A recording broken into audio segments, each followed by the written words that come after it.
Hello everyone, welcome back to my channel and I hope that you're all doing very well. So today in this video we'll be discussing a novel that is The Curious Incident of the Dog in the Night Time, written by Mark Haddon. So before this novel goes on, let's quickly see the introduction to the author, that is Mark Haddon.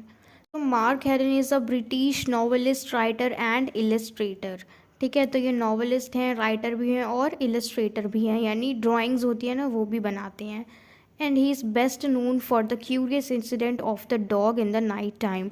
और इसी novel के लिए सबसे ज़्यादा जाने जाते हैं the curious incident of the dog in the night time, जो कि आज हम इस वीडियो में डिस्कस करने वाले हैं। And he was born on 26 of September in 1962 and now he is 61 years old.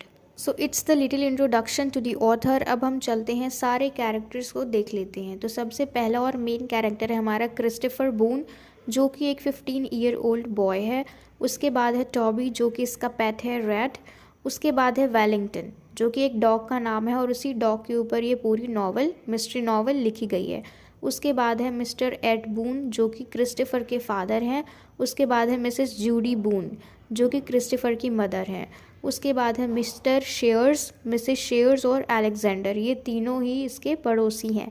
उसके बाद है मिसेस सियोभान, जो कि इसकी मैथ्स की टीचर हैं। और सिर्फ टीचर ही नहीं है, बल्कि हम कह सकते हैं एक तरीके से उसकी साथी भी है, क्योंकि वो हमेशा इसके प्रॉब्लम्स में साथ रहती है, हमेशा इसको सॉल्यूशन बताती है। अगर इसको कोई चीज़ समझ ना आए तो इसे बहुत ही अच्छे से प्रिसाइजली बैठ के समझाती है। और वो ये भी कहता है कि इस पूरे नॉवल में सिर्फ इसकी मैथ्स टीचर ही एक ऐसी इंसान है जो उसकी फीलिंग्स को समझती हैं, उसकी कदर करती हैं। तो इस नॉवल को शुरू करने से पहले हम क्रिस्टोफर बून के कैरेक्टर को देख लेते हैं। ये एक 15 ईयर ओल्ड बॉय है, सिर्फ 15 साल का बच्चा है। और इसके पास एक पेट है जिसका नाम है टॉबी, जो कि एक चूहा है। और ये अक्सर लोगों के जो फेशियल एक्सप्रेशन होते हैं ना, जैसे सैड दिखना, हैप्पी दिखना, एक्साइटेड दिखना और शॉक्ड दिखना, तो इसको उनके फेस से कुछ भी समझ नहीं आता। अगर कोई सैड बैठा हुआ है तो इसको नहीं समझ आ रहा कि उसके दिमाग में क्या चल रहा है, मतलब ये बहुत ही कंफ्यूज हो जाता है उनके फेशियल एक्सप्रेशन को देख के। ठीक है। एंड ही लाइक्स डॉग, इसको कुत्ते जो हैं वो बहुत ही ज़्यादा पसंद है, क्योंकि वो एक ऑनेस्ट जानवर होते हैं, ऑनेस्ट क्रीचर होते हैं। और इसको ज़रा भी नहीं पसंद कि कोई इंसान इसके ऊपर गुस्सा करे, इसके ऊपर चिल्लाए। और ना ही इसे फिज़िकल टच पसंद है, इसको हाथ पकड़ना भी नहीं पसंद, किसी को हक करना भी नहीं पसंद। और मेनली इसको प्राइम नंबर्स बहुत ही ज़्यादा पसंद है instead of cardinal numbers. Prime number, अब ये कहता है कि जब ये नॉवल लिखेगा तो नॉर्मली बुक्स में हमेशा कार्डिनल नंबर होते हैं, पेज नंबर 1 2 3 4 5 6। ठीक है, लेकिन इसको प्राइम नंबर पसंद है। तो ये क्या कहता है कि जब मैं बुक लिखूँगा ना तो उसमें मैं हमेशा ही प्राइम नंबर ही लिखूँगा, जैसे 2 3 5 7 11 13। ठीक है, तो ये कार्डिनल नंबर इसको नहीं पसंद, जो नॉर्मल होते हैं ना 1 2 3 4, ये इसको नहीं पसंद, इसको प्राइम नंबर्स पसंद है। और ये भगवान में ज़रा भी बिलीव नहीं करता, ये नहीं मानता कि भगवान जैसी कोई चीज़ एग्जिस्ट करती है। और इसे अकेले रहना बहुत पसंद है। और जब भी इसके आसपास लोग होते हैं तो इसे पैनिक अटैक्स आने लग जाते हैं, यानी ये बिल्कुल भी उनके आसपास कंफर्टेबल फील नहीं करता, हमेशा अकेले रहना चाहता है। और इसे किसी भी अनजान लोगों से बातें करना नहीं है पसंद, ना ही इसको हैंड शेक करना पसंद है, और ना ही इसे ये पसंद है कि कोई इसे हक करे। इसके हाथों को टच करना ही इसके लिए हक करने के बराबर होता है। ठीक है, तो अब हम हमारे नावल को फाइनली शुरू करते हैं। तो देखो ये कहानी कैसे शुरू होती है। क्रिस्टोफर के पड़ोसी जो हैं मिस्टर शेयर और मिसेस शेयर्स, इनका एक डॉगी है जिसका नाम है वेलिंगटन। ठीक है, और अभी रात का टाइम हो रखा है और बिल्कुल अंधेरा है। और इनके गार्डन में इनका जो डॉग है वेलिंगटन, उसकी डेड बॉडी पड़ी होती है और उसके पेट में ऐसा लगता है किसी ने पिच फॉक डाला है। जैसे हम चाकू मारते हैं ना, तो उस तरीके से उसको पिच फॉक, यानी पेड़ की डाल से, पेड़ की टहनी उसके पेट में डाल के उसे मारा गया है। तो जब क्रिस्टोफर ये चीज़ देखता है कि वहाँ पे उसकी डेड बॉडी पड़ी हुई है, तो वो बहुत ही ज़्यादा डर जाता है, बहुत ही मायूस सा हो जाता है। फिर उसके पास जाता है, उसके पेट में से वो पिचफॉर्क निकालता है, उसको हक करता है, क्योंकि वो उसके साथ खेलता था। और अब एक ऐसा दिन है जब वो मर चुका है, तो उसको हक करते हैं और रोने लग जाते हैं। और तुरंत वहाँ पे आती है मिसेस शेयर्स। जब वो देखती है अपने डॉग को मरा हुआ, तो वो क्रिस्टोफर को ब्लेम करने लग जाते हैं कि तुमने इसे मारा है, तुमने ऐसा क्यों किया। तो यही सब बातें वहाँ पे होती रहती है और वो बार बार कहता है कि मैंने वेलिंगटन को नहीं मारा। तो इतने में ही वहाँ पे पुलिस आ जाती है इन्वेस्टिगेशन के लिए कि वेलिंगटन को किसने मारा। ठीक है, क्योंकि ये एक्सीडेंट तो नहीं है, मतलब नेचुरल तो नहीं है, किसी ने मारा ही है। तो पुलिस आ जाती है वहाँ पे इन्वेस्टिगेट करने, और फिर वो क्रिस्टोफर से पूछताछ करना शुरू करते हैं और क्रिस्टोफर बार बार उनको कहता है कि उसने वेलिंगटन को नहीं मारा। तो इसी बीच पुलिस जो है उसका हाथ पकड़ लेता है, यानी उसको टच कर देता है, और इसको बिल्कुल भी किसी का टच नहीं है पसंद, इसे बिल्कुल नहीं पसंद कि कोई इसे छुए। तो ये हिट कर देता है उस पुलिसमैन को। तो वो पुलिसमैन इसको अरेस्ट करके जेल में लेके चला जाता है। जब वहाँ पे इसकी तलाशी होती है तो कुछ भी नहीं मिलता, लेकिन एक चीज़ के पीछे ये पुलिस लोग पड़ जाते हैं, उसकी वॉच के पीछे, और बार बार उसे कहते हैं कि वॉच निकालो। और ये चिल्लाने लग जाता है, ये नहीं उतारता अपनी वॉच, बहुत ज़ोर ज़ोर से चिल्लाने लग जाता है, चीखने लग जाता है। फिर वो पुलिस इसको घड़ी रखने की इजाज़त दे देते हैं, वो अलाउ कर देते हैं कि वो घड़ी पहन सकता है। फिर ये अपने फादर का नंबर उन पुलिस को देते हैं। तो जब इसके फादर पुलिस स्टेशन में आते हैं तो उसकी उंगलियों को धीरे धीरे टच करते हैं, डरते डरते, क्योंकि उसके फादर उसको सांत्वना देना चाह रहे हैं, क्योंकि वो हग नहीं कर सकते, क्योंकि इससे किसी का भी टच नहीं है पसंद। तो उसके फादर उसकी उंगलियों को टच करते हैं धीरे धीरे, जिससे कि वो उनकी तरफ देखता है धीरे धीरे, जिससे उसे थोड़ी राहत मिलती है कि हाँ अब उसके फादर अभी उसके साथ हैं, वो अकेला नहीं है। क्योंकि इसके लिए हल्का सा टच करना भी एक हक करने के बराबर है। तो हम यही समझेंगे कि उसके फादर ने उसे हक किया, क्योंकि उसे ऐसी राहत मिल रही है कि अब वो अकेला नहीं है, बल्कि उसके फादर उसके पास हैं। ठीक है। तो फिर जब उसके फादर उसे निकाल के ले आते हैं पुलिस स्टेशन से, तो वो उनको कहता है कि मैंने वेलिंगटन को नहीं मारा। तो उसके फादर उसके ऊपर बिलीव कर लेते हैं और वो फिर माफ़ी मांगता है, क्योंकि वो अरेस्ट हो गया था। फिर घर पहुंचने के बाद वो वीडियो गेम्स खेलता है, अपने पेट को यानी टॉबी को, जो एक चूहा है, उसको खाना देता है, और फिर अपने फादर को थोड़ी देर बाद देखता है रोते हुए। ठीक है। और उसे लगता है कि शायद उसके फादर किसके लिए रो रहे हैं, वेलिंगटन की डेथ के लिए। तो क्रिस्टोफर को बताया गया है कि उसकी मदर की डेथ 2 साल पहले ही हो चुकी है, जब उसकी मदर 38 ईयर्स ओल्ड की थी। किस लिए? हार्ट अटैक की वजह से। ठीक है। तो जिस शाम को उसकी मदर की डेथ हुई, जिस दिन उनको पता लगा, उसी शाम को मिसेस शेयर उनके घर आई और उनके लिए खाना बनाना शुरू कर दिया। और उसके बाद से मिसेस शेयर हमेशा उनके घर आती हैं और उनके लिए खाना बनाती है। तो एक दिन उसने अपने फादर को देखा कि उसके फादर मिसेस शेयर्स के छाती के ऊपर सिर रख के रो रहे थे, यानी मतलब सैड थे बहुत ज़्यादा उसके फादर उस दिन। तो क्रिस्टोफर को ये चीज़ अजीब लगी। तो अब जब उसके फादर उसको जेल से निकलवा के लेके आए हैं और अभी सैड बैठे हुए हैं, रूम में रो रहे हैं, और क्रिस्टोफर को लग रहा है कि उसके फादर वेलिंगटन की डेथ के लिए रो रहे हैं। तो क्रिस्टोफर क्या कहता है कि आप टेंशन मत लो, मैं सब इन्वेस्टिगेट करूँगा, मैं हर चीज़ छानबीन करूँगा, इस मिस्ट्री को सॉल्व करूँगा कि वेलिंगटन को किसने मारा।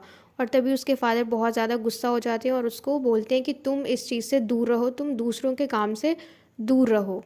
तो जब क्रिस्टोफर की मदर की डेथ हो जाती है तो सारे लोग कहते हैं कि तुम चिंता मत करो, तुम्हारी मदर हेवन में है। लेकिन उसको उन सब लोगों के ऊपर विश्वास नहीं था, क्योंकि इसको गॉड में विश्वास नहीं था, तो इसलिए ये नहीं मानता था कि स्वर्ग जैसी कोई चीज़ होती है, हेवन जैसी कोई चीज़ होती है। तो इसके अकॉर्डिंग डेथ का मतलब होता है कि कोई इंसान एक अर्थ का पार्ट हो जाता है। क्योंकि जब इसका पेट रैबिट मरा था, तब उसके पेट की डेड बॉडी को दफनाया गया था मिट्टी के अंदर। तो उस चीज़ को देख के अब ये गेस कर रहा है कि ऐसे ही कोई भी मरता है तो उसे दफना दिया जाता है, और दफनाने के बाद वो चीज़ ज़मीन के अंदर मिक्स हो जाती है। तो इसलिए इसका क्या मानना है कि फिर वो एक पार्ट हो जाता है अर्थ का। ठीक है। तो इसलिए वो ये नहीं समझ रहा कि उसकी मदर जो है वो हेवन में है। वो क्या समझता है कि उसके मदर के जो एशेस हैं, यानी राख जो है, वो फ्लोट कर रहे हैं, पूरे वर्ल्ड में घूम रहे हैं। ठीक है। और इसलिए वो क्या कहता है, in the form of molecules of mother. तो ये नहीं मानता कि इसकी मदर हेवन में है, बल्कि क्या कहता है कि मेरी मदर हर जगह है, मॉलिक्यूल्स ऑफ मदर। अब ये वेलिंगटन के डेथ के बारे में हर जगह छानबीन करता है, हर सुराग ढूंढता है। तो ऐसे ही पूछताछ करते करते ये अपने पड़ोस के घर में जाता है, जहाँ पे अलेक्जेंडर रहती हैं। ठीक है। अलेक्जेंडर जो है, उनका बिहेवियर बहुत ही ज़्यादा फ्रेंडली है क्रिस्टोफर के टूवर्ड्स, लेकिन क्रिस्टोफर उनको अवॉइड करता है, उनसे ज़्यादा बात नहीं करता। ठीक है। और जब वो रास्ते में वापस आ रहा होता है, तब सोचता है कि कोई ऐसा इंसान जिसने वेलिंगटन को मार दिया, और वेलिंगटन बहुत ही ज़्यादा क्लोज था किसके, मिसेस शेयर्स के। तो ये सोचता है, दिमाग लगाता है कि क्या पता कोई ऐसा इंसान जो मिसेस शेयर्स को हर्ट करना चाह रहा हो, उनको दुखी करना चाह रहा हो, इसलिए उसने वेलिंगटन को मारा। और उनको हर्ट करना चाह रहा हो तो ऐसा इंसान कौन है, मिस्टर शेयर्स, क्योंकि इन दोनों की हमेशा लड़ाई होती रहती थी, और कुछ टाइम पहले ही इनका डिवोर्स हो गया। ठीक है। तो अब वो दिमाग लगा रहा है कि क्या पता मिस्टर शेयर्स ने ही वेलिंगटन को मारा हो। तो इसका पूरा शक अब किसके ऊपर है, मिस्टर शेयर्स के ऊपर, जो कि मिसेस शेयर्स के हस्बैंड थे। तो फिर पूछताछ करने ये सीधा कहाँ चला जाता है, मिसेस शेयर्स के घर, और उनको बताता है कि कहीं ये आपके हस्बैंड ने ही तो नहीं किया। तो उनको बहुत गुस्सा आता है और वो इसको वहाँ से भगा देती हैं। और जब ये वापस अपने घर आता है तो इसके फादर पूछते हैं कि वो कहाँ था। तो फिर ये क्या बोलता है, ये सिर्फ इतना बोलता है कि बाहर गया था ऐसे ही, क्योंकि इसको मालूम है कि इसके फादर को नहीं पसंद कि ये डिटेक्टिव बने, ठीक है, यानी इधर उधर जासूसी करे, किसी भी मामले में घुसे जिससे ये खुद फंसे, ठीक है। तो इसलिए इसके फादर को बहुत ज़्यादा गुस्सा आता है, तो इसने सच नहीं बताया, इसने क्या बोला, ऐसे ही बाहर गया हुआ था। लेकिन उसके फादर मिस्टर बून जो है वो बहुत ही ज़्यादा गुस्सा थे इससे, क्योंकि मिसेस शेयर्स ने इनको पहले ही इन्फॉर्म कर दिया था कि क्रिस्टोफर उनके घर गया था और उसने क्या बोला कि उसे मिस्टर शेयर्स पे शक है। तो उसके फादर बहुत ही ज़्यादा गुस्सा थे उसके इस बिहेवियर से। फिर क्रिस्टोफर आगे हमें बताता है अपने सपने के बारे में कि उसे बड़े होकर एक एस्ट्रोनॉट बनना है, क्योंकि उसके अंदर वो सारी क्वालिटीज़ हैं जो कि एक अच्छे एस्ट्रोनॉट में होनी चाहिए, जैसे intelligence, knowledge of machines and love of solitude. तो ये सारी चीज़ें इसके अंदर हैं और वो बताता है कि उसका सपना है कि वो सारे इंसानों से दूर, सारे ह्यूमन कांटेक्ट से दूर, वो सिर्फ अपने पेट के साथ, रैट के साथ, टॉबी के साथ रहना चाहता है। तो फिर क्योंकि क्रिस्टोफर का सपना है कि वो एक मिस्ट्री नावल लिखे, तो वो लिखना शुरू कर देता है, ठीक है, पूरा मिस्ट्री नावल लिखना शुरू कर देता है। किस किस चीज़ के लिए मिस्ट्री नावल है ये, वेलिंगटन के डेथ के बारे में, क्योंकि वो अब इन्वेस्टिगेट करने वाला है। ये एक मिस्ट्री है कि किसने मारा वेलिंगटन को।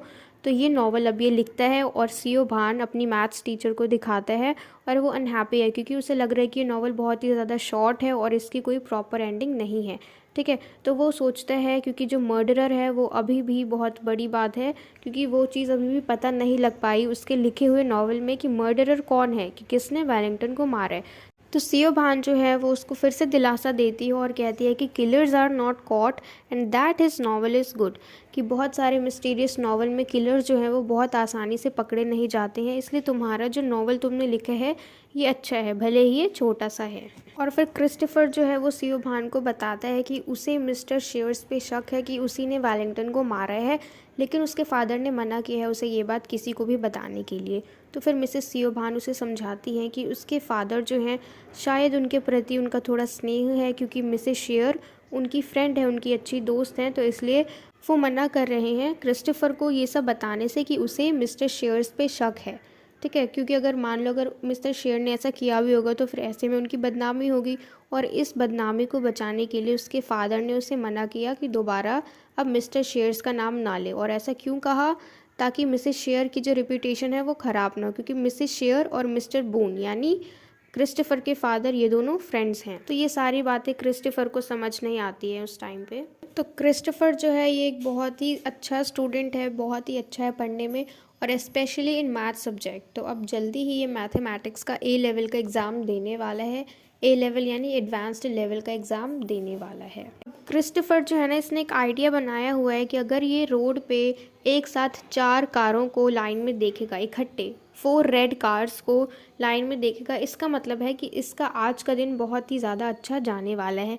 लेकिन अगर उसने 3-4 येलो कार को देख लिया एक लाइन में, यानी वो इसके लिए एक ब्लैक डे है, और ब्लैक डे वाले दिन ये किसी से भी बात नहीं करता, बिल्कुल शांत बैठा रहता है। तो इसी तरीके से कार्स के अकॉर्डिंग ये अपने दिन को डिसाइड करता है कि अगर 4 लाल कलर की कार इसको दिखेगी तो वो बहुत ही अच्छा दिन होगा, लेकिन अगर इसको येलो कलर की कार दिख गई तो वो दिन इसका ब्लैक डे होगा, यानी उस दिन ये किसी से बात नहीं करेगा, और इसे येलो और ब्राउन कलर बिल्कुल भी नहीं है पसंद। तो आज का दिन क्रिस्टोफर शुरू करता है और इसको मालूम है कि आज के दिन इसका सुपर गुड डे है। क्यों? क्योंकि इसने आज इकट्ठे 5 रेड कार्स को देखा, तो आज का दिन इसका सुपर गुड है, यानी बहुत ही अच्छा जाने वाला है। और ये अज्यूम करता है कि अच्छा दिन यानी आज इसके इन्वेस्टिगेशन में इसको पक्का कुछ ना कुछ पता चलेगा। तो फिर ऐसे इन्वेस्टिगेशन करते करते ये फिर से जाता है मिसेस अलेक्जेंडर के पास और उनसे ये पूछता है मिस्टर शेयर्स के बारे में, कि मिस्टर शेयर्स कहाँ पर रहते हैं डिवोर्स के बाद, क्या उनका आना जाना लगा रहता है मिसेस शेयर्स के पास। तो ये बात सुन के क्रिस्टोफर के मुंह से, और क्रिस्टोफर साथ ही साथ ये भी बताता है कि उसकी मदर की डेथ हो चुकी है, अब उसकी मदर ज़िंदा नहीं है। तो ये सुन के जो मिसेस अलेक्जेंडर हैं बहुत ही ज़्यादा शॉक्ड हो जाती हैं और उसे पार्क की तरफ खींच के ले जाती हैं और उसको बताती हैं कि मिसेस बून और मिस्टर शेयर्स इन दोनों का साथ में अफेयर्स था, ठीक है, इन दोनों का चक्कर चल रहा था। तो ये बात सुनकर क्रिस्टोफर जो है ये बहुत ज़्यादा शॉक्ड हो जाता है और इसको समझ नहीं आता कि इस बात का वो क्या जवाब दे, और फिर वहाँ से वो चला जाता है बिना कुछ बोले। तो फिर कुछ टाइम बाद क्रिस्टोफर जो है वो अपने फेवरेट नावल के बारे में डिस्कस करता है, जो कि एक मिस्ट्री नावल है, क्योंकि इसे बाकी सारी चीज़ें नहीं पसंद जिसमें फैंटेसी हो, जिसमें फ़िक्शन हो, क्योंकि वो कहता है कि ये दिमाग जो ह्यूमन है ना, उनके दिमाग की इमेजिनरी चीज़ें हैं, ठीक है, जो कि रियल में एग्जिस्ट करती ही नहीं है। तो इसलिए इसको वो सारी चीज़ें बहुत ही ज़्यादा इरिटेटिंग लगती हैं। ये एक प्रैक्टिकल बच्चा है, इसको सारी चीज़ रियल ही अच्छी लगती है और इसीलिए इसे मिस्ट्री नावल पसंद है, क्योंकि उसमें सब कुछ रियल होता है, उसमें दिमाग लगाना पड़ता है, उसमें चीज़ों को फाइंड करना होता है। तो इसलिए इसे मिस्ट्री नावल पसंद है इंस्टेड ऑफ फिक्शन नावल। भले ही ये 15 साल का छोटा सा बच्चा है, लेकिन इसे फिक्शन नावल नहीं पसंद, इसे मिस्ट्री नावल्स पसंद हैं। तो ये अपनी फेवरेट नावल के बारे में बताता है, जो कि है द हाउंड ऑफ द बास्करविलीज, ठीक है, और उसके डिटेल्स के बारे में बात करता है। और इसके जो फेवरेट डिटेक्टिव हैं उनका नाम है शेरलॉक होम्स। तो ये यहाँ पे बताता है कि मैं भी उन्हीं की तरह एक अच्छा डिटेक्टिव बन सकता हूँ। तो जब ये अपनी नावल लिखता है तो ये शुरू से लेके एंड तक सारी चीज़ें उसमें लिखता है, वेलिंगटन के डेथ के बारे में, और जो भी पुलिस ने उसको पकड़ा, जब वो अरेस्ट हुआ, फिर उसके फादर उसे जेल से छुड़ाने आए, और कैसे जो मिसेस शेयर्स हैं वो उसके ऊपर ब्लेम कर रही थी कि उसने वेलिंगटन को मारे। मतलब ये सारी चीज़ें उसमें मेंशन करता है, और साथ ही साथ अपने मदर और जो मिस्टर शेयर्स हैं उनके अफेयर को भी इसमें मेंशन करते हैं। तो जब ये सियोबान को अपनी नावल को दिखाता है तो मिसेस शियोबान जो है बहुत ज़्यादा शॉक्ड हो जाती हैं, जो भी अलेक्जेंडर ने उसको बोला मिस्टर शेयर्स और मिसेस बून के बारे में। अब मिसेस सियोबान जो है वो क्रिस्टोफर को मना करती हैं ये सब कुछ बताने के लिए अपने फादर को, कि उसके फादर को ये सब कुछ पता लग गया कि उसकी मदर का किसी और के साथ अफेयर था। तो फिर वो कहता है कि कोई बात नहीं, he doesn't care about it any more, क्योंकि उसकी मदर जो है वो मर चुकी है और मिस्टर शेयर्स जो हैं वो भाग चुके हैं। तो क्रिस्टोफर की इस बात से कि उसकी मदर मर चुकी है हमें समझ आ रहा है कि उसने अलेक्जेंडर की बातों पे ज़रा भी भरोसा नहीं किया। तो फिर एक दिन ऐसे ही क्रिस्टोफर अपनी लिखी हुई नावल को टेबल पे रख के भूल जाता है, वहाँ से उठाना भूल जाता है। तो वो नावल उसके फादर के हाथ लग जाती है, और जब उसके फादर वो नावल उठाते हैं और सब कुछ पढ़ते हैं तो उसके फादर को बहुत ही ज़्यादा गुस्सा आता है, और उसके फादर उसको मारते तो नहीं है लेकिन गुस्से से उसके आर्म्स पे अपने हाथों को रखते हैं। अब उन्होंने इसको टच किया तो इसको बहुत ही ज़्यादा गुस्सा आता है और ये बहुत चिल्लाने लग जाता है। तो थोड़ी देर के लिए ये बेहोश हो जाता है, और जब उठ के देखता है कि उसके फादर बहुत लंबी लंबी सांसें ले रहे होती हैं। तो फिर अगले दिन जो उसके फादर हैं, क्योंकि उन्हें बहुत ही ज़्यादा शर्मिंदगी महसूस हो रही थी, क्योंकि देखो क्रिस्टोफर को बिल्कुल भी टच नहीं पसंद कि कोई भी उसे छुए, और उसके फादर ने उसके आर्म्स को कस के पकड़ा उस दिन गुस्से में। तो उस गिल्टी की वजह से अब ये उसे लेके जाते हैं चिड़ियाघर में, ज़ू में, ठीक है, ताकि सब कुछ ठीक हो जाए। और क्रिस्टोफर के फादर जो हैं उसको बताते हैं कि वो बहुत ही ज़्यादा प्यार करते हैं उससे, और वो नहीं चाहते हैं कि वो परेशान होए, वो नहीं चाहते हैं कि अगर क्रिस्टोफर किसी के मामलों में घुसे और बाद में उसे कोई दिक्कत हो। तो इसलिए उसके फादर मना करते हैं कि दूसरों के कामों से दूर रहो, दूसरे की बातों में मत घुसो ज़्यादा। और फिर दोनों एक दूसरे का फिंगर टच करते हैं, थोड़ा थोड़ा अफेक्शन शो करने के लिए। और फिर क्रिस्टोफर हमें आगे बताता है कि उसे शेरलॉक होम्स तो बहुत पसंद है, ठीक है, जो नावल लिखते हैं, लेकिन उन्हें सर आर्थर कैनन नहीं पसंद, क्योंकि वो सुपर नेचुरल जैसी चीज़ों में बिलीव करते हैं। लेकिन क्रिस्टोफर ये बिलीव करता है कि सुपर नेचुरल जैसी कोई चीज़ नहीं होती है, बहुत ही ज़्यादा स्टूपिडिटी है। जब क्रिस्टोफर के फादर उसके नावल को पढ़ते हैं और अपने पास ही रख लेते हैं, वो वापस नहीं करते हैं, और लेकिन क्रिस्टोफर को माफ़ कर देते हैं। अब जब उसके फादर बाहर गए हुए हैं जॉब के लिए, काम करने के लिए, तो उस वक्त ये चुपके से जाके अपने फादर के रूम में अपने नावल को ढूंढने लग जाता है, और ऐसे ही ढूंढते ढूंढते शर्ट बॉक्स के बीच में उसे अपने बुक के साथ साथ बहुत सारे लेटर्स मिलते हैं, और उन लेटर्स पे उसी का नाम लिखा होता है, यानी क्रिस्टोफर के लिए ही है वो सारे लेटर्स। और जैसे ही उनमें से एक को वो खोलता है और अपनी मदर की हैंड राइटिंग को देखते ही वो पहचान लेता है, और अपने रूम में जाके फिर उसको पढ़ता है। और उसकी मदर जो है फर्स्ट लेटर में डिस्क्राइब करती है अपने जॉब को, जो कि एक फैक्ट्री है उसमें वो काम करती है लंदन में। और ये सब पढ़ने के बाद उस वक्त क्रिस्टोफर अपने आप को बहुत ही ज़्यादा शांत करता है। वो सोचता है नहीं, ये उसकी मदर ने नहीं लिखा है, ये लेटर किसी और का है और गलती से मेरे पास शायद आ गया, ठीक है। देखो उसने अपनी मदर की हैंड राइटिंग को भी पहचान लिया है, लेकिन वो मानना नहीं चाह रहा कि उसकी मदर ये लेटर्स उसके लिए भेजे हैं, क्योंकि वो क्या बिलीव करता है कि उसकी मदर अब इस दुनिया में नहीं रही। इसलिए उसके लिए अभी ये पूरा जो सिचुएशन है बहुत ही ज़्यादा डिफ़िकल्ट है। उसे समझ नहीं आ रहा क्या करना है क्या नहीं करना, क्योंकि एक तरफ उसे बताया गया कि उसकी मदर ज़िंदा नहीं है, लेकिन अब उसको उसकी मदर के लिखे गए हुए लेटर्स मिल रहे हैं और उसमें क्या बताया गया है कि वो ज़िंदा है और वो लंदन में किसी फैक्ट्री में काम करती है। तो उस लेटर के पढ़ने के 6 दिन बाद जब क्रिस्टोफर वापस से अपने फादर के रूम में जाता है और बाकी सारे लेटर्स को पढ़ता है, तो उसमें उसकी मदर जो है वो डिस्क्राइब करती है कि किस तरीके से वो अपनी ज़िंदगी जी रही है मिस्टर शेयर्स के साथ लंदन में।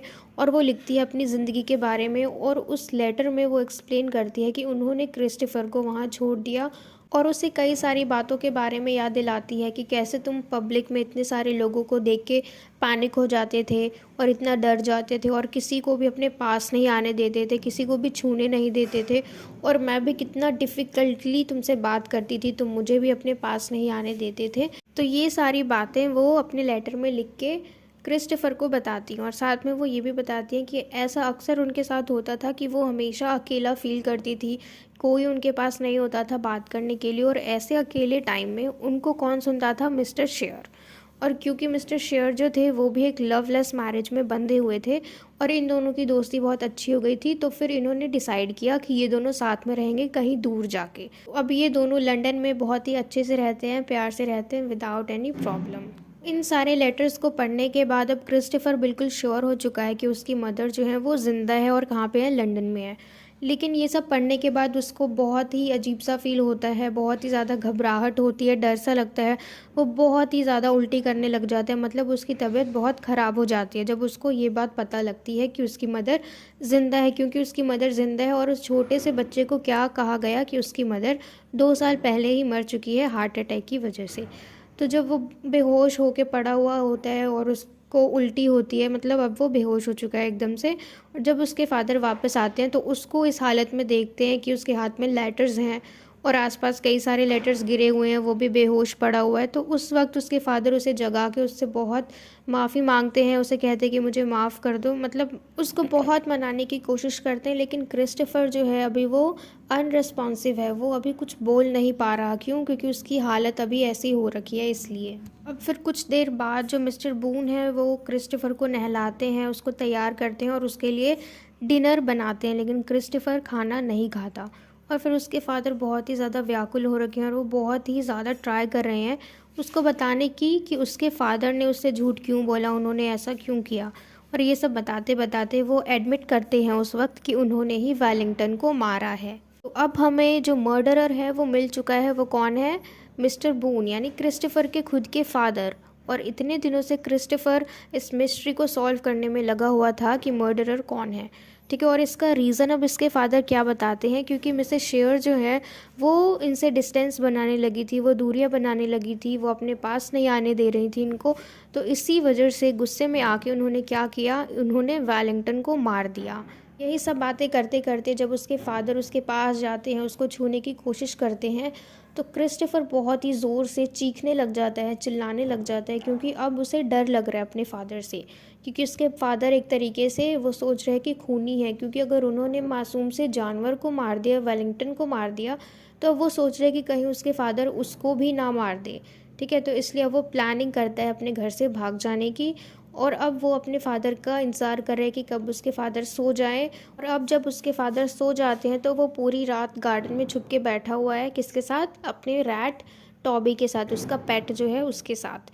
तो वो पूरी रात गार्डन में छुपा रहता है और फिर उसकी नींद लग जाती है 3:47 AM पे, और वो सुबह तक सोता ही रहता है। और उसकी नींद कब खुलती है? जब उसके फादर ज़ोर ज़ोर से उसको आवाज़ लगाते हैं कि क्रिस्टोफर क्रिस्टोफर। वो नहीं सुनता, वो बाहर नहीं आता, वेट करते हैं कि कब उसके पापा जाएं। और जब जैसे ही वो काम के लिए निकलते हैं, वो चले जाते हैं, उसके बाद वो सब कुछ पैक करता है, अपने लिए खाना पैक करता है और अपने फादर का डेबिट कार्ड वो चुरा लेता है, ठीक है, खर्चे के लिए, बाहर के खर्चे के लिए। और फिर कैसे कैसे वो चला जाता है ट्रेन स्टेशन पे, हालांकि इसे कुछ भी नहीं मालूम, क्योंकि छोटा सा बच्चा और पहली बार अकेले जा रहा है। तो वो कैसे भी मैनेज करता है और ट्रेन स्टेशन तक पहुंच जाता है। तो रास्ते में इसे बहुत ज़्यादा दिक्कत होती है, क्योंकि पहली चीज़ तो ये है कि ये बहुत सारे लोगों को अपने आसपास देख के पैनिक हो जाता है। इसे बहुत ज़्यादा डर लगता है, वो बेहोश सा होने लग जाता है, पर फिर भी कैसे कैसे ये अपने आप को संभालता है। और कई सारे ट्रेन तो ये मिस भी कर देता है, इसे मालूम ही नहीं लगता कि कौन सी वाले में बैठना है, कौन सी वाले में नहीं बैठना, और वहाँ इतना ज़्यादा शोर शराबा हो रहा है। तो ऐसे ही करते करते 8 ट्रेन्स को वो मिस कर देते हैं, और तभी उसे एक पुलिस वाला मिलता है जो कि उसे बताता है कि तुम्हारे फादर तुम्हें ढूंढ रहे हैं। तो जैसे तैसे ये उस पुलिस वाले से भी पीछा छुड़ा लेता है, और फिर 9th ट्रेन में बैठ के अपने मदर के पास जैसे तैसे आ जाता है। लेकिन जब ये घर पे आते हैं तो घर पूरा खाली है, कोई नहीं है, तो वो अपनी मदर का इंतज़ार करते हैं। और जैसे ही उसकी मदर आती है, उसे देख के बहुत ही ज़्यादा खुश हो जाती है, सरप्राइज्ड हो जाती है, और उसे हग करने की कोशिश करती है। और वहीं पे है मिस्टर शेयर्स, जो उसे देख के ज़्यादा खुश नहीं होते और क्या सोचते हैं कि ये तो इसके एक्स हस्बैंड का बेटा है। तो फिर उसी वक्त वहाँ पे पुलिस आ जाती है और उनको बताती है कि किस तरीके से मिस्टर बून जो है क्रिस्टोफर को ढूंढ रहे हैं। तो मिसेस बून उनको अश्योर करती है कि क्रिस्टोफर हमारे साथ बिल्कुल सेफ़ है, यहाँ पे बिल्कुल सेफ़ है। और फिर पुलिस वहाँ से चली जाती है। और फिर जब रात को लेट से उसके फादर यानी मिस्टर बून जो है वो भी लंदन में आ जाते हैं इनके पास, और बहुत माफ़ी मांगते हैं अपने बेटे से और मिसेस बून से। लेकिन यहाँ पे बहस हो जाती है इन दोनों की, ठीक है, यानी मिस्टर बून की और मिसेस बून की। और फिर उस वक्त तक क्रिस्टोफर जागा हुआ होता है, और जब देखता है कि उसके फादर अब जा चुके हैं तो वो पीसफुली सो जाता है। और सोने के बाद वो एक सपना देखता है जिसमें वो इंसानों से ज़रा भी नहीं घबराता, पैनिक नहीं होता, उसे इंसानों से कोई एलर्जी नहीं है, और उसे किसी के टच से भी कोई प्रॉब्लम नहीं है। ये सारी चीज़ें वो अपने सपनों में देखता है, और देखता है कि वो भी बहुत सारी ऐसी मनपसंद चीज़ें कर सकता है जो वो करना चाहता है, जैसे ड्राइविंग अ कार और simply standing at the edge of the sea, यानी समंदर के किनारे खड़ा होना। और वो सपने में ही बहुत ज़्यादा खुशी महसूस करता है, बहुत ही ज़्यादा हैप्पी फील करता है अपने आप को। तो फिर अगले दिन जब वो सो के उठते हैं तब देखते हैं कि मिस्टर शेयर्स और इसकी मदर, ठीक है, जूडी, ये दोनों ही आपस में बहस कर रहे होते हैं, क्योंकि यहाँ पे क्रिस्टोफर है। क्रिस्टोफर इनके अपार्टमेंट में रह रहा है, और मिस्टर शेयर्स जो है ये बिल्कुल भी खुश नहीं है उसके प्रेजेंस से, उसके आने से, जबकि उसकी मदर चाहती है कि उसका बेटा यानी क्रिस्टोफर उसके साथ में ही रहे। तो फिर उस दिन उसकी मदर अपने काम से लीव ले लेती है, छुट्टी ले लेती है, और पूरा दिन अपने बेटे के साथ यानी क्रिस्टोफर के साथ बिताती है। वो दुकान में जाती है, उसके लिए कपड़े खरीदती है, उसके लिए शॉपिंग करती है, और वहाँ पे बहुत सारे लोगों को देख के क्रिस्टोफर फिर से पैनिक हो जाता है, घबराने लग जाता है, ज़मीन पे लेटने लग जाता है, चिल्लाने लग जाता है, क्योंकि वो एकदम से पागल हो जाता है अपने आसपास लोगों को देख के। और उसकी मदर उसको जल्दी से घर पे लेके जाती है एक टैक्सी में बिठा के। और घर पहुंचने के बाद क्रिस्टोफर जो है वो अपनी मदर को बताता है कि उसे वापस से स्विंडन जाना है। ये लोग पहले रहते थे स्विंडन में, ठीक है, और बाद में फिर इसकी मदर मिस्टर शेयर्स के साथ कहाँ आ गई, लंदन में। तो अब ये कह रहा है कि मुझे वापस से स्विंडन जाना है, क्योंकि मुझे ए लेवल का मैथमेटिक्स का एग्ज़ाम देना है। अब इसकी मदर जो है ये अनश्योर है कि उसको वापस लेके जाए या ना लेके जाए, क्योंकि अभी इसकी मदर ने अपनी एक अच्छी सी लाइफ को बिल्ड कर लिया लंदन में, ठीक है। और उसी रात क्रिस्टोफर को बिल्कुल भी नींद नहीं आती, वो बहुत परेशान होता है सोने में, करवटें बदलता है और उठ के अपने घर के बाहर जाता है रोड पे। और जब कई लोगों को वो बातें करते हुए सुनता है, उसके पास आवाज़ आती है, कुछ लोग बात कर रहे होते हैं, तो वो डर के गाड़ी के पीछे छुप जाता है, और पैनिक में आके बहुत ही तेज तेज चिल्लाने लग जाता है। और फिर उधर से उसकी मदर आती है और उसको खींच के अंदर ले जाती है, और उसके ऊपर चिल्लाती है कि दोबारा ऐसा वैसी हरकत मत करना, कि ये जो तुम लोगों को देख के पागल हो जाते हो, चिल्लाने लग जाते हो, अब ऐसा करना बंद करो। अब अगली सुबह जूडी लॉसेस हर जॉब, यानी उसकी मदर की जॉब छूट गई, और क्रिस्टोफर बार बार अब तक इंसिस्ट कर रहा है कि उसे स्विंडन जाना है, उसे ए लेवल का एग्ज़ाम देना है। तो उसकी मदर उसको प्यार से पार्क में ले जाके इन्फॉर्म करती है कि उसकी मदर ने प्रिंसिपल से बात कर ली है कि एग्ज़ाम वो नेक्स्ट ईयर रखेंगे, इस साल नहीं रखेंगे। फिर वो पूरे पार्क में बहुत ज़ोर ज़ोर से चिल्लाने लग जाता है, और फिर उसकी मदर उसको दोबारा घर लेके चली जाती है।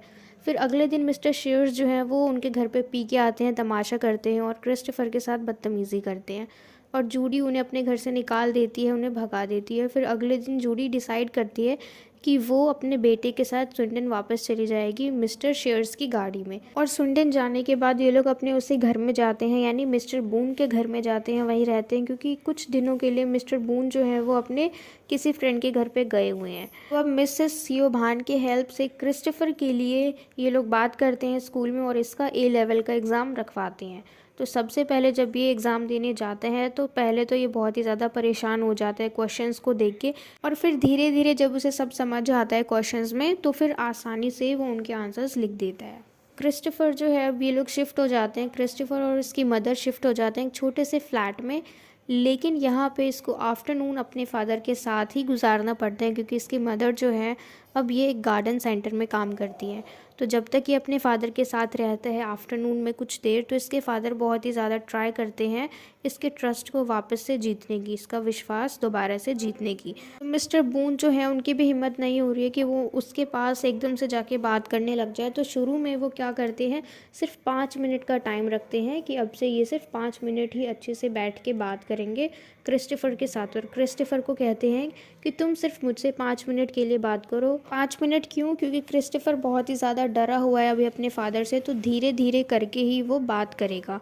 तो 5 मिनट इसलिए उसके फादर ने बोला, और उसके फादर उसको एक डॉग गिफ्ट करते हैं। तो क्रिस्टोफर उसका नाम रखता है सैंडी, ठीक है। तो अब इसके पास एक सैंडी नाम का डॉग है, और इसका पहला पेट जो था टॉबी, जो कि एक रैट था, वो किसी हादसे में मर चुका था। और इस नॉवल में इस चीज़ को मेंशन नहीं किया गया कि इसका रैट किस तरीके से मरा, ठीक है। तो इतने में ही कुछ दिनों बाद इसका जो ए लेवल का एग्ज़ाम था उसका रिज़ल्ट आ जाता है, और रिज़ल्ट में से ए ग्रेड मिलता है। तो ये बहुत ही ज़्यादा खुश है, और आखिर में क्रिस्टोफर अब प्लान कर रहा है कि ये फ्यूचर में एक बड़े से यूनिवर्सिटी में जाएगा, क्योंकि ये बहुत ज़्यादा कॉन्फिडेंट है, और क्योंकि इसने इतनी सारी चीज़ें अचीव करी अपनी ज़िंदगी में, और इसने एक मिस्ट्री को सॉल्व किया। कौन सी मिस्ट्री? एक वेलिंगटन जो डॉग था जिसकी मृत्यु हो गई थी और मर्डरर का पता नहीं लग रहा था, एक मिस्ट्री को सॉल्व किया इसने। और मर्डरर कौन था? इसके खुद के फादर यानी मिस्टर बून। और मिस्ट्री को सॉल्व करने के साथ साथ इसने एक मिस्ट्री नॉवल भी लिखी है जिसको कि अभी हम पढ़ रहे हैं। यानी ये जो नॉवल हम पढ़ रहे हैं, ये नॉवल किसके थ्रू लिखी गई है? क्रिस्टोफर के थ्रू। तो इसी के साथ हमारी ये नॉवल ख़त्म होती है, और मुझे पूरी उम्मीद है कि आपको हर चीज़ अच्छे से समझ में आया हो। And if so, then please let me know in the comment box if you like this video, and share it with your friends as well so that they can get help from it. And don't forget to subscribe my channel. Until we meet in the next video, keep learning.